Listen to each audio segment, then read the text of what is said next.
Hooray for gay people. But it doesn't always work out because of human nature. And so this is called Rattlesnake or Falling in Love with the Wrong Girl. When I first arrived here, the world was barren. The sun was hot and the ache of loneliness worse.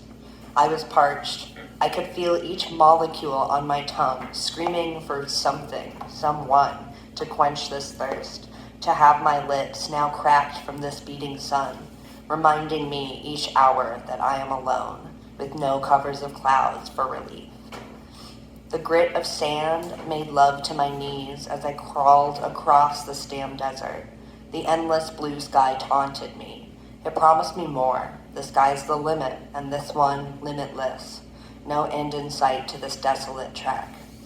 And suddenly, an almost imperceptible change, a shift in the sand, two eyes drinking me in. One might simply mistake them as brown, but they'd be oh so wrong. A lush green and gold, hazel, amber, and the glow, the light emanated not from the sun, but a soul.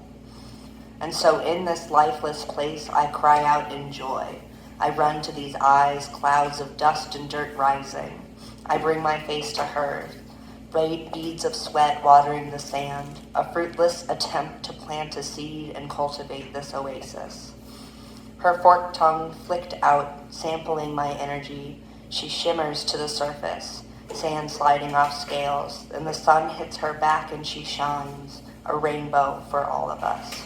She slithers, the scales locking together in harmony, music to my ears. She approaches, weaving her line in the sand, and I hungrily follow the print, the only distant mark within this wasteland. I was so captivated by her beauty that I never once took stock of the trembling rattle tipping her tail. The coils act as a warning, whispering of venom, of the poison swimming in a rattlesnake's veins. Her selfishness worn on her sleeve, and my desperation blinding me to the undeniable fact that a snake who feels threatened will sink its fangs into you. Alone in the desert, that sky's fathomless end swallowed me. The rattlesnake bit me long before I felt her teeth. The fangs so slender they must have seamlessly slid into my pores, needles pumping in poison as she coiled around me. The rattles caress my face, and her scales kiss my skin, and I want her as she slithers beneath the sand, retreating, deciding that I am not a meal she desired after all. Perhaps I'm too much. Maybe she bit off more than she could swallow. I am left alone once again in this vast expanse. The eyes bleed the vision of the sky, left alone to suffer and suck out her poison.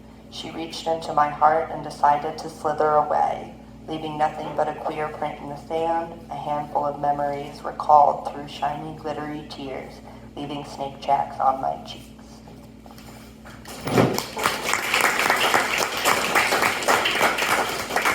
Thank you. Very, very kind. This next one is also kind of romance-y, but not. And I was a band kid, so I want to use an instrument with this one. And it's a listicle, so in between every list we get a fun little ding. This is called Boys Who Claim to Love Me Once Said, "We can get married as soon as you turn 18, just like my parents." "Hey there, Thunder Thighs, I could tell it was you because of how your legs shake." "Women just don't seem to listen very well. I think they're preoccupied with drama." "You know, after sex, I don't really care if you're around or not, so we should probably stop. And I think I'm in love with Natalie." "Thank God, if you had cheated on me, I'd probably have to hurt you. Are you ready for pancakes?" "Run away with me. We could make a new life." "Damn girl, you got that A1 pussy." "You mansplain constantly. I can see what drinks they have." "Do you experience sympathy? Are you sure?" "You're gonna learn exactly what kind of car that is, whether you like it or not, so then you can tell the police if we need to sue anyone." "You obviously have ADHD, even I can tell." Wait, why are you crying? I will always be your friend.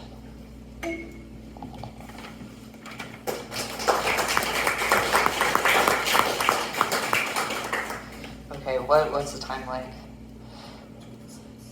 That's what's left? Yeah. Okay, cool. Hello. This one's probably going to be my last one because I am a very, very wordy individual. I have a lot of inspiration from Walt Whitman. This one is called Mosquito's Kiss. Today a mosquito bit my bottom lip.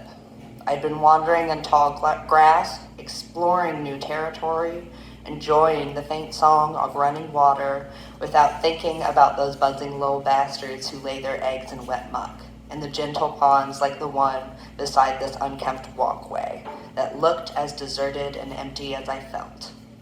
I knew that a farm lay to the north of where I had moved, or rather escaped, the fertile property named after a friend from another life, a friend that bookended this decade.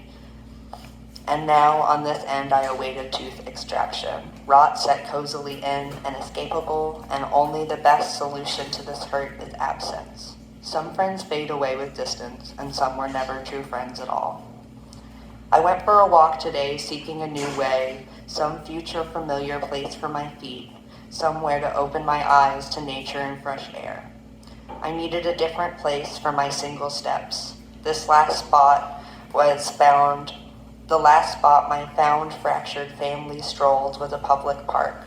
Wide paths, fading playground equipment I once flew off of, nearly breaking my pelvis, saved by a lucky duck and roll. I had tried to silently walk off that blow because we had dinner plans that night, but my pain paled in comparison to loss of their plans. The dirty white river flowed through that park, her soothing gurgle beside clusters of trees calling us back again and again. How convenient living 2 blocks from a park to fall into a comfy routine with folks who live 2 blocks away. But alas to all that, alas to a fixed past. That's part of why I went walking today, settling a new stride for myself on this earth, a leisurely walk instead of a bike ride, to slowly warm myself back up again so one day soon I can run on my own at a speed I can achieve. Life has hills and mountains, turbulence, blood-sucking bugs that try to ruin the view, but oh, the way the sun can set behind an alley of proud tall trees. Cricket choruses singing into the August eve on their musical bowed legs, cattails arching their oblong heads towards the golden clouds, with this gorgeous planet all around us churning with all of her life. How could a bug bite be a bother? A mosquito bit me on my lip this evening, and it was far from the worst kiss bestowed from life on this beautiful, cruel path we walk. Okay, I have one more minute, and this one, I promise I'll be done after this one. It's called LGBTQ Daydreaming. I daydream of lovingly touching your top surgery scars, my hands delicate wisps of wind over a hot, flat landscape, the summer asphalt of your chest, potholes of blemishes with 2 heavy parking lines for future tattoos, and that future where you can wear your bare chest with acceptable pride, the whole world hosting living room levels of toplessness. Your smile is the brightest sun. No more battle zones on the beach, battle armor left to rust without that war against your body. Those scars stitching my boy together so his heart can shine without heavy mountains shadows cast. This forecast calls for your shoulders to stand tall and proud as redwoods after your burdens have been extracted for good. Your laugh already echoes in the canyons of my soul, but I bet once you're freed from that weight taken off your chest, you'll find room for wings to help you glide far from dysphoric caverns of heavy doubt, lift from burning pavement into tomorrow's endlessly cool sky.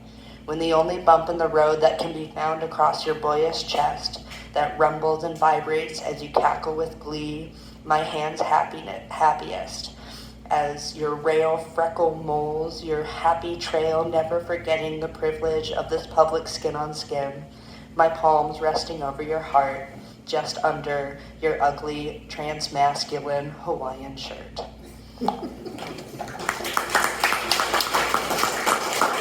Another round of applause.